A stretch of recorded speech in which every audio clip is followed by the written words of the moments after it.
চলচ্চিত্র আর চলচ্চিত্রের শিল্পীদের ঘিরে এমন কিছু প্রশ্ন আছে যার উত্তর রহস্যে ঘেরা। এই যেমন অভিনেতা ডনের সাথে সালমান শাহর স্ত্রী সামিরার এই ছবি। স্থির চিত্রটির এক পাশে ডন আর অন্য পাশে সামিরা, তাদের হাতে একটি ম্যাগাজিন। বলা হয় এই একটি ছবি নাকি অশান্তি তৈরি করেছিল সালমান সামিরার সংসারে। অন্তরঙ্গ মুহূর্তের এই ছবি তারা কেন তুলেছিলেন?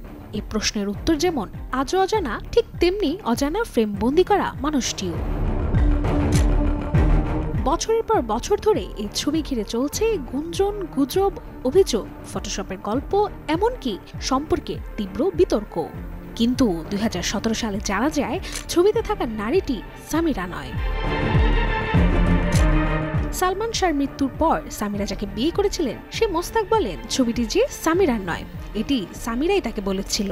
এটি মূলত আশা ভালোবাসা ছবির সেটে তোলা। ডনের পাশে যে মেয়েটি সে নায়িকা সাবরিনা, আর ছবিটি তুলেছিলেন সালমান শাহ নিজেই।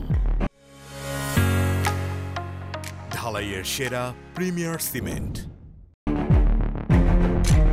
মোস্তাকের দাবি শুটিং চলার সময় সালমান ভেন্টিলেটরের ফাঁক দিয়ে মজা করে ছবিটি তুলেছিলেন। পরে সেটি নিয়ে ডনের সঙ্গে হাসাহাসিও করতেন। অন্যদিকে সামিরাকে ঘিরে ছড়ানো বাকি ছবিগুলোও ছিল ফটোশপের কারসাজি। মোস্তাকের এমন দাবি কেউ কেউ মেনে নিলেও অনেকেই তা মানতে নারাজ। কারণ যে সময়টায় ছবি তোলা হয়েছিল সে সময়টায় ছিল না কোনো প্রযুক্তির কারসাজি। আর তাই স্ত্রীকে বাঁচাতেই হয়তো এমন ব্যাখ্যার গল্প সাজিয়েছেন মোস্তাক। সালমান শাহ মৃত্যুর 29 বছর পর আবারও যেমন আলোচনায় তার মৃত্যু রহস্য, তেমনি আলোচনা এখন এই ছবিটিও। Desk report, channel 24।